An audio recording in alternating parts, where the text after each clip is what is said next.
Hi, this is Katie Nip, and you're listening to the E.I.T.H.R podcast with D.Cal.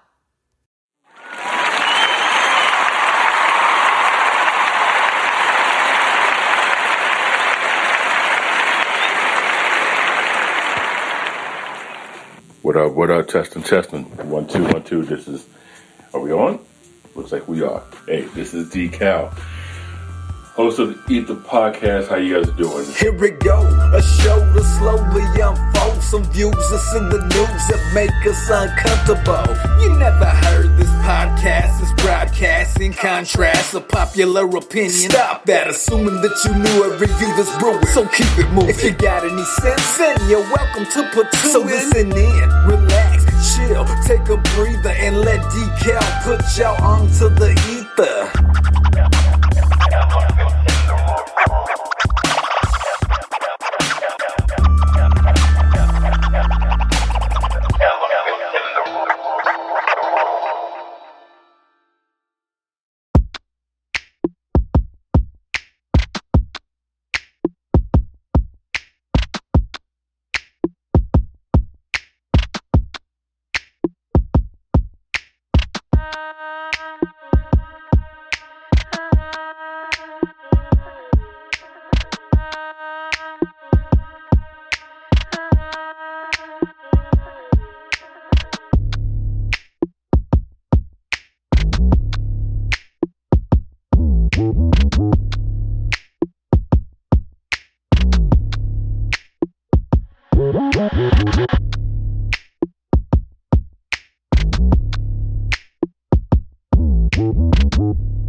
What up? It is D.Cal hosting the E.I.T.H.R podcast. Good afternoon or evening to whoever is listening out there in the multiverse. Coming from you live from the GNS HQ here in Northern California, man. Happy to be here. Hope everyone had an awesome weekend. To those of you who are new to the E.I.T.H.R podcast, thank you very much for your time and listen to what it is we have to say. And for those of you who are returning listeners to the E.I.T.H.R podcast, man, yo, welcome back. I appreciate you guys tuning in. Episode number 149 for the E.I.T.H.R podcast, which stands for the elephant in the room, where we talk about issues and topics and discussions that you normally wouldn't be able to have with your peers because everyone tends to be a little bit close-minded, short-sighted. So even if you don't agree with what it is that you're hearing here, at least you have a better understanding of what you're disagreeing with. 916-282-9372 is the phone number. 916-282-9372. Give a call. Shoot a text. Social media. You can hit us on the Twitters, aka the X. You can also find us on Instagram. You can also hit us on Threads. The handle is going to be the same. The E.I.T.H.R. E.I.T.H.R. So what we do here is we like to start things off with inspirational, motivational, and we also like to give shout outs to people and things that's going on in the world, so on and so forth. So what I want to do right quick, man, is just give inspirational, motivational to the world real quick. So this is something that I saw earlier, and I honestly truly feel that this is something that a lot of us truly need more of it. So just bear with me real quick. I'm trying to pull it up right here. I didn't have it excessively ready like I was supposed to, but that's all right, because even players mess up every now and then. So one quick second.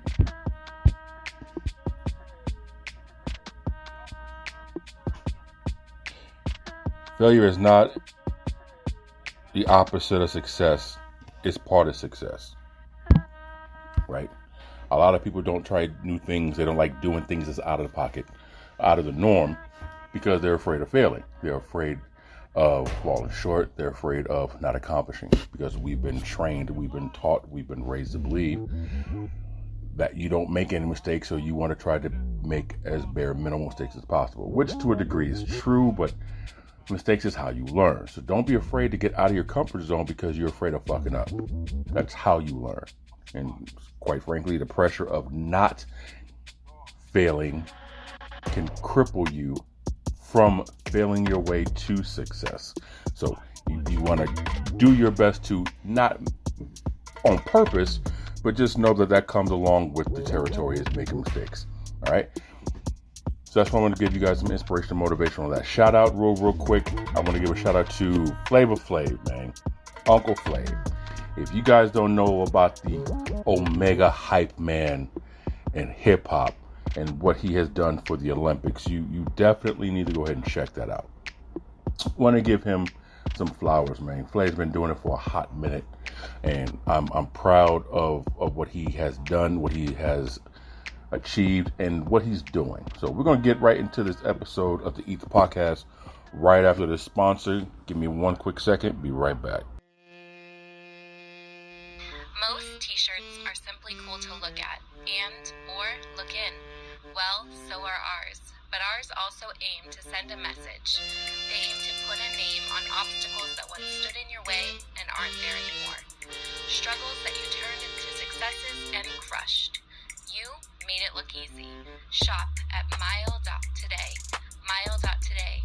www.mile.today. A GNS collection.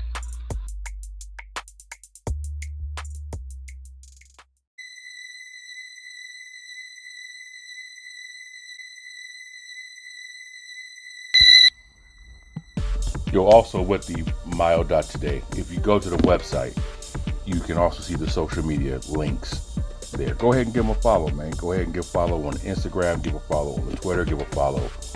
I believe the thread is on the website as well. So either way it goes, man, go ahead and give them a follow and get your gear before the summer's over. So a couple things I want to talk about. One is a kind of deep conversation, a deep, fun conversation. So here in Sacramento, there's a show that I can't right now because I'm doing the episode, but on AM 1320, it's D-Lo and KC, Sports Talk here in Sacramento, California, right? So I was listening to them usually daily around that time.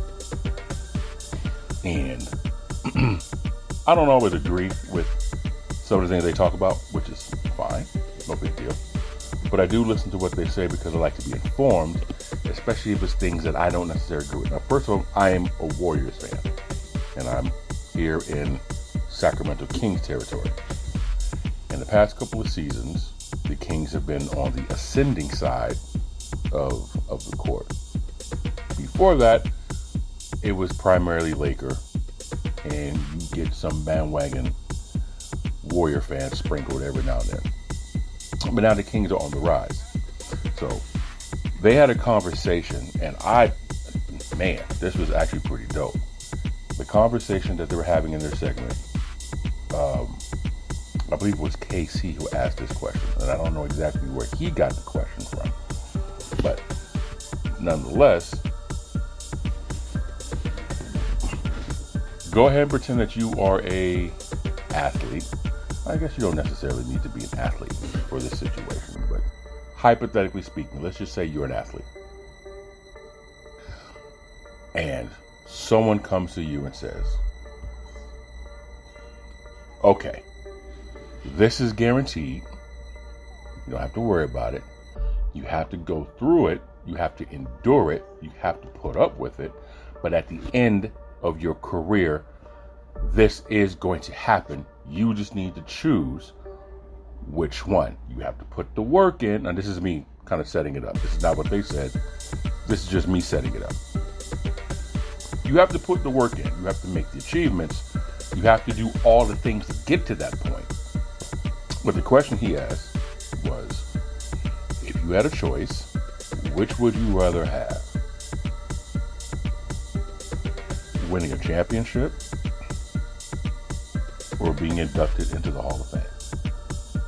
You can only pick one. Which one would you choose? A championship or Hall of Fame? 2 of the 3 picked championship. I believe it was Casey and their producer, Jesse, had picked championship. D-Lo picked Hall of Fame. And something happened, I couldn't listen to the remaining of the show. But I asked this question to a couple people. All but one person waffled and couldn't give a definite answer, which is not a very easy hypothetical question to answer.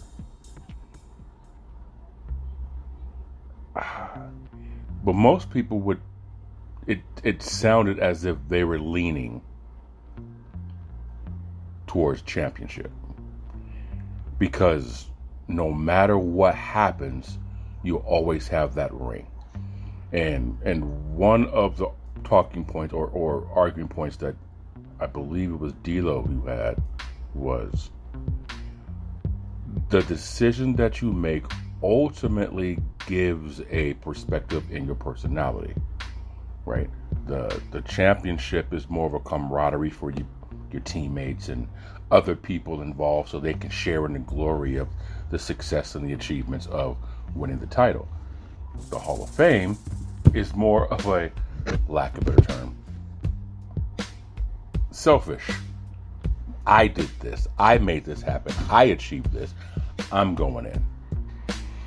And there was some conversation about what players didn't win a championship yet are in the Hall of Fame. Then it led to a question of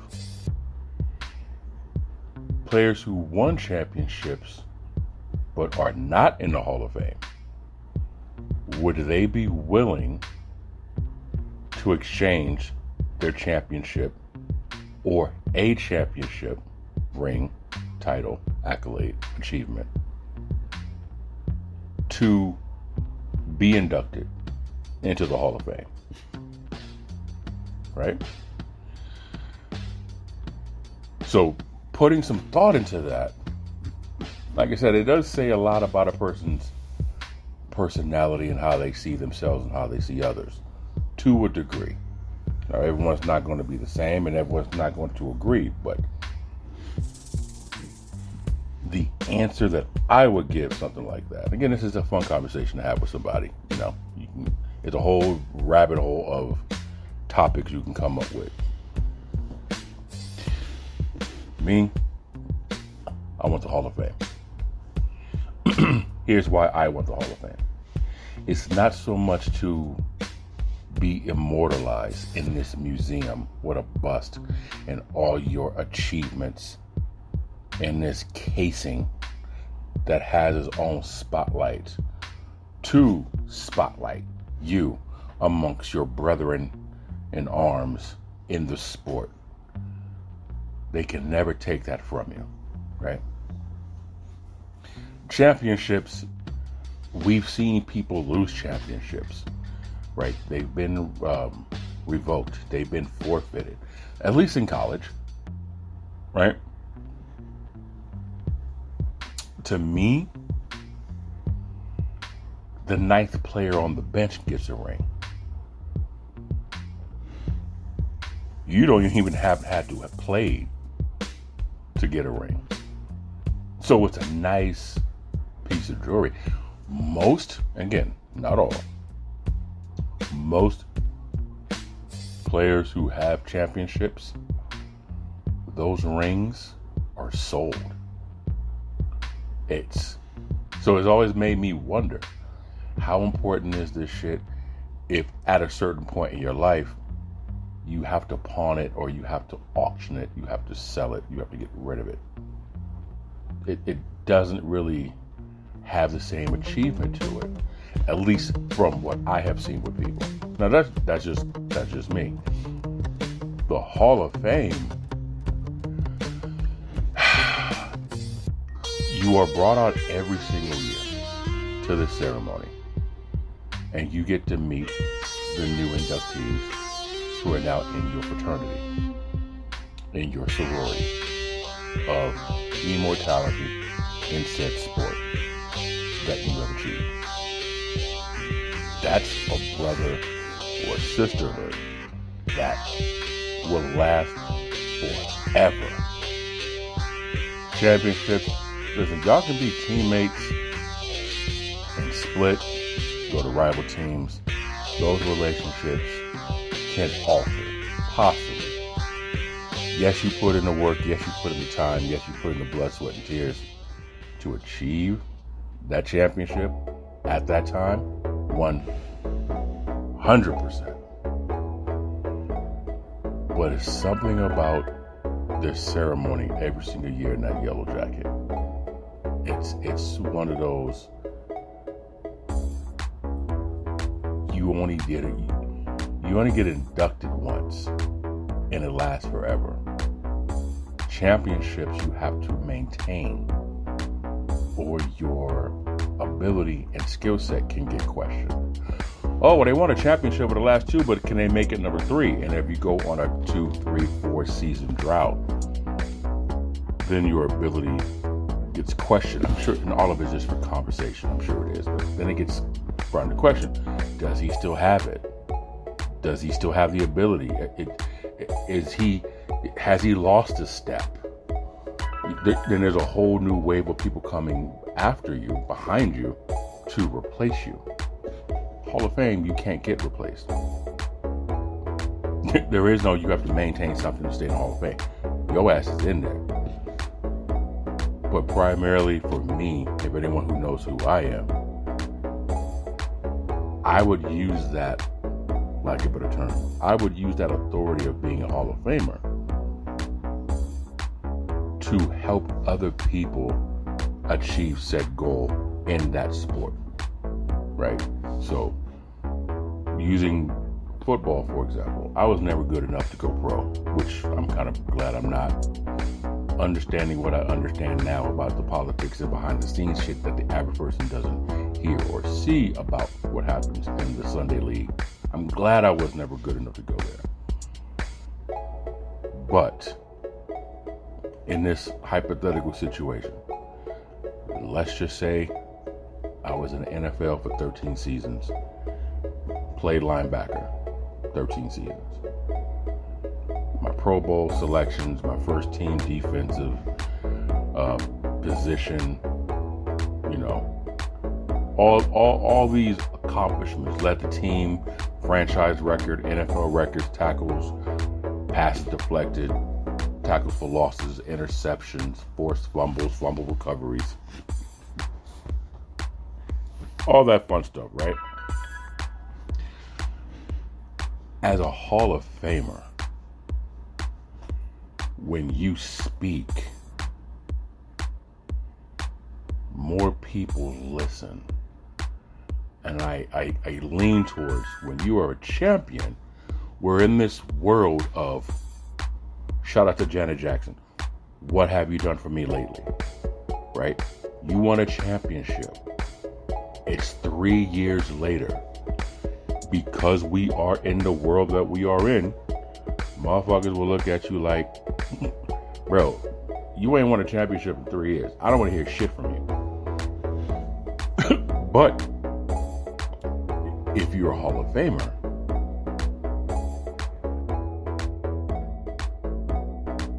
it has a different tone when you speak. It's just like, this motherfucker is immortal. I lean towards the appearance of what you say. The validity, the weight of what you say is a little bit more with a gold jacket than rings.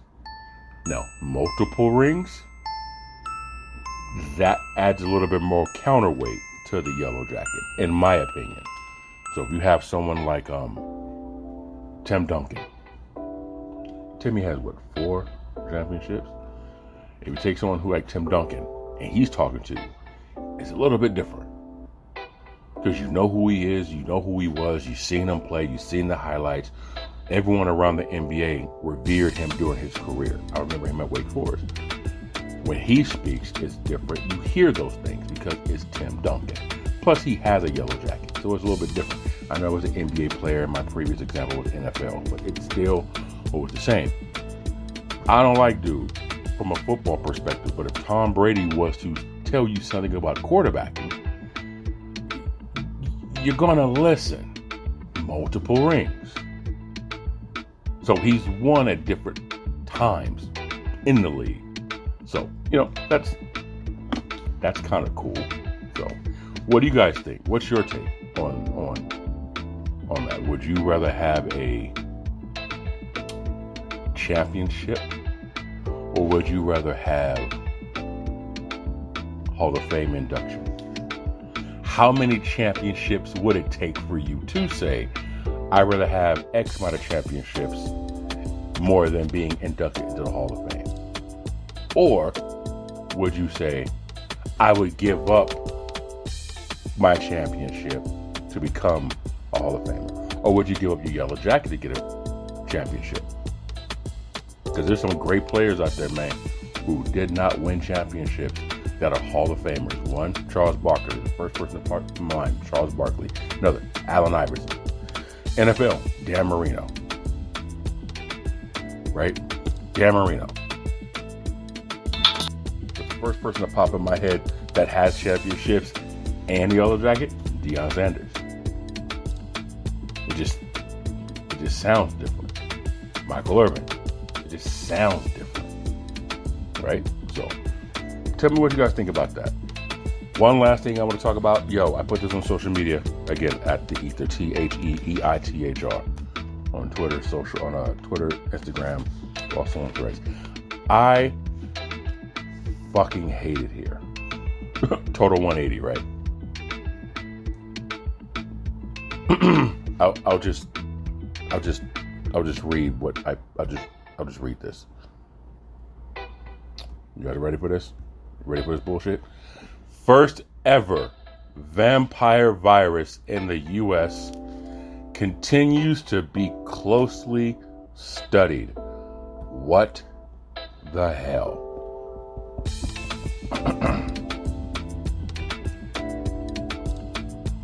I'll read part of the article.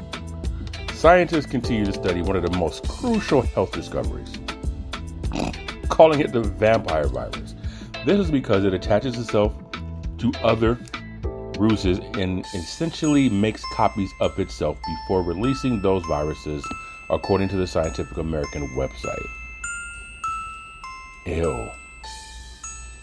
According to Popular Science, scientists observed one of the viruses attaching itself to another virus. Basically, these viruses prey on other viruses so they can replicate themselves. They do this by attaching themselves to the neck of the other virus, thus the name it the vampire virus. Let's read a little bit more about this.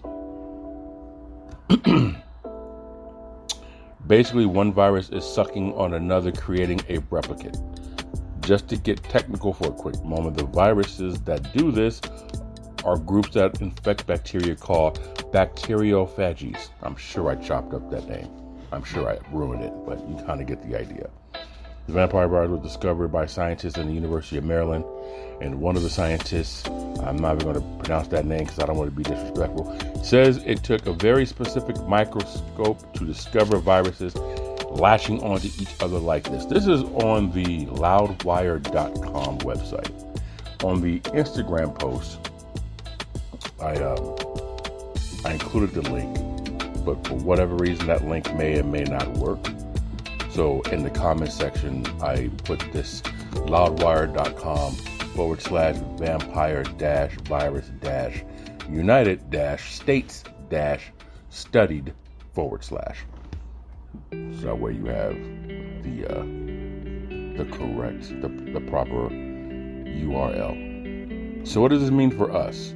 According to the conservation website, this groundbreaking discovery means a new way to study viral infections and hopefully help revolutionize how to combat them. The more scientists can study the new virus, the better equipped they become. How the hell did we get this virus, bro? A vampire virus?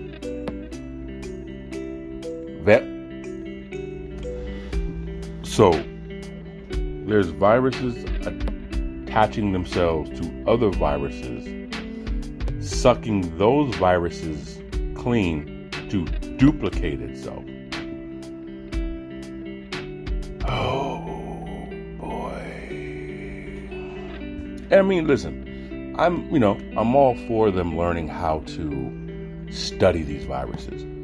But my question is, how the hell are we getting them? I'm sure that's a rhetorical question.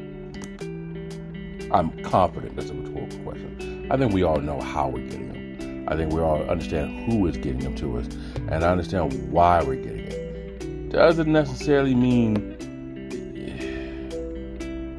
it's just rude. COVID-19 taught scientists and doctors alike that the study of antivirus and the predatory nature of them is limited. Hopefully, this will open new avenues for antiviral therapy according to the concept. Listen, these viruses, all I'm going to say that listen, they need to quit playing. They need to quit playing. My thing is, I don't know, bro, but this is the E.I.T.H.R podcast, so we're going to talk about it. I lean towards these viruses are created by someone somewhere. They're released somewhere somehow. Then they're discovered in such a way, just so that way medicine can be made to treat it. If you understand, you understand. That's just me. It's these things are created to stimulate the economy. that's my stance on it. These shits are made intentionally. And they do this to find out, okay, what exactly is he going to do in this particular individual, or this particular group of individuals, this particular demographic, people in this particular area. What is it going to do for? Okay, now how does it vary with this group versus that group? Okay, now how is this different? It's a case study of bullshit. And then finding out what works with whom. Okay, here's how we can combat that. It's going to cost $11 bajillion and 95 cents. Free shipping and handling, though, because we like y'all. Like, that's ultimately, man, that's what it boils down to, in my opinion, right?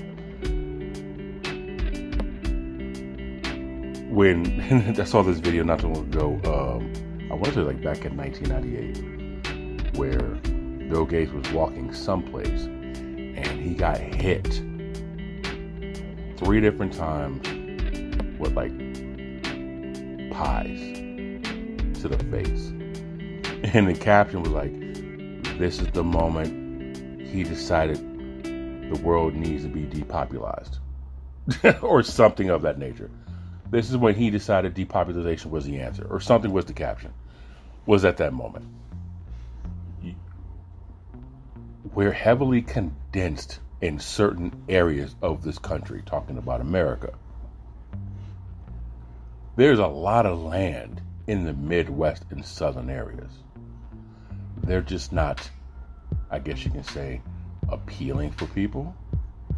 2, in my opinion, a lot of the Midwest and southern places that have all this vacant land for people to grow and develop on, I wouldn't be surprised if these are spots that the government has bought up and they're growing, let's just say, food. And it's in the middle of nowhere, so it's perfectly isolated. Nobody around. And if anybody does decide to come around, it's constantly monitored.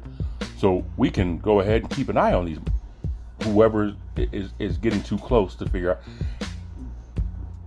On a side note, that's kind of what I also think Area 51 is. I know in the movies, it's about aliens and shit like that. But in my imagination, the way I see it, Area 51 is where undocumented people, who are adopted, abandoned,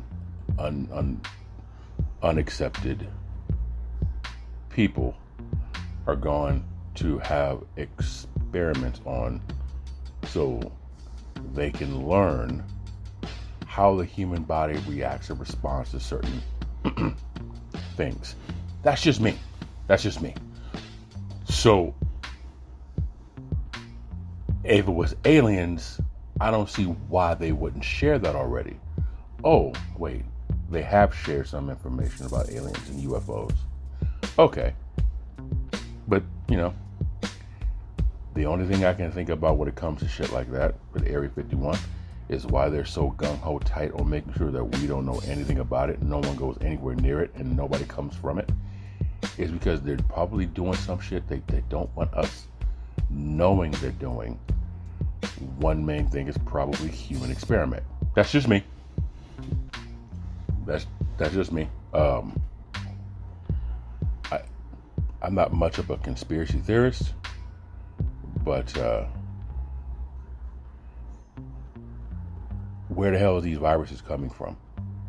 I don't know. Maybe y'all could tell me. I don't know. Maybe you can give me the answer to the question that has been rattling through my mind for the past, decade and a half. So, Alex Jones might be, he might not be onto something, but someone once said that man is 50% right. It's just the other 50%. He's so way the fuck off. It makes the 50% that he is right looks rare. Vampire virus. A virus that attaches, sucks, leeches the life out of other viruses so it can replicate itself. Whew, boy, 2024. It's we're not even in summer yet. We're not even done with summer, and we got this shit. Anyway,